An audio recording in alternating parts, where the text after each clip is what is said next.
crunchy on the outside with a creamy chicken filling on the inside. My rich, decadent chicken enchilada recipe makes for the perfect weeknight meal. I have all my ingredients prepped and ready. Let's get started. I'm going to slice the red pepper into thin strips. I'm using red pepper because red pepper has a lovely sweetness to it, and I'm looking to slice this about 1/4 of an inch thick.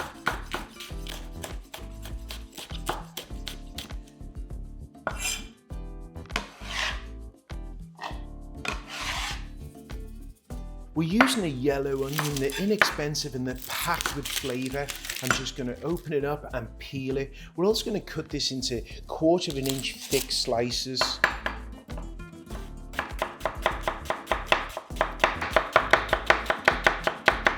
Place this into the bowl with the peppers because these are going to cook together nicely.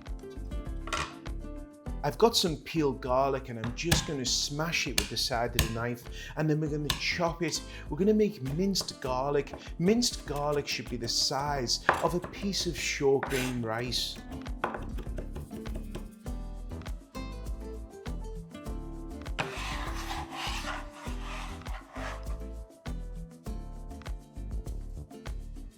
Over a medium-high heat, add the oil, and now we're going to cook the peppers and the onions, and we're going to try to get some nice caramelization on these.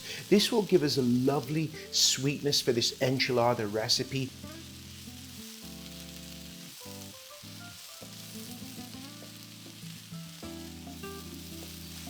At this stage we're going to add the garlic. The garlic we didn't add at the start because it would have burned. But we're also going to add some smoked paprika. That smoked paprika is going to add a lovely smokiness to it. By using rotisserie chicken, it saves us time and we know that it's cooked nicely. So we're just folding the ingredients together, and there you have your chicken filling. This is unusual for an enchilada, but it really does work. Some ricotta and some Boursin cheese. And what this does, it gives that filling a lovely creaminess. Normally, when we have enchiladas, they have a tendency to be extremely dry in the center. I'm just going to season this with a little bit of salt and pepper and just give this a whisking together.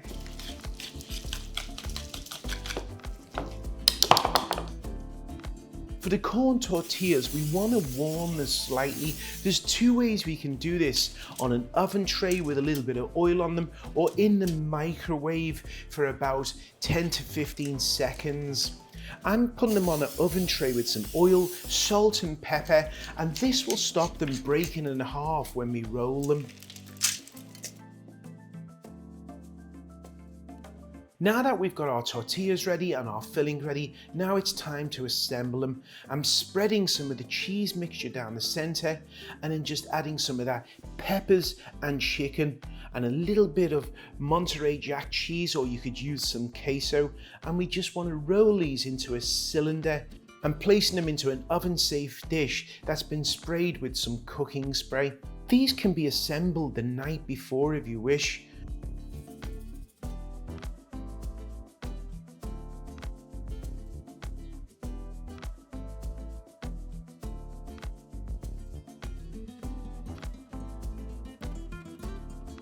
Most enchilada recipes tell you to cover it with sauce, but I like to just drizzle some on. The sauce I'm using today is store-bought, but you can certainly use a sauce that you've made yourself. I find if I cover it with lots of enchilada sauce, they get soggy. But what I do like is to add a bit more of that cheese so it gets that nice caramelization on it and makes it a little bit more nutty. When they come out, look at those. Those enchiladas are crispy and beautiful.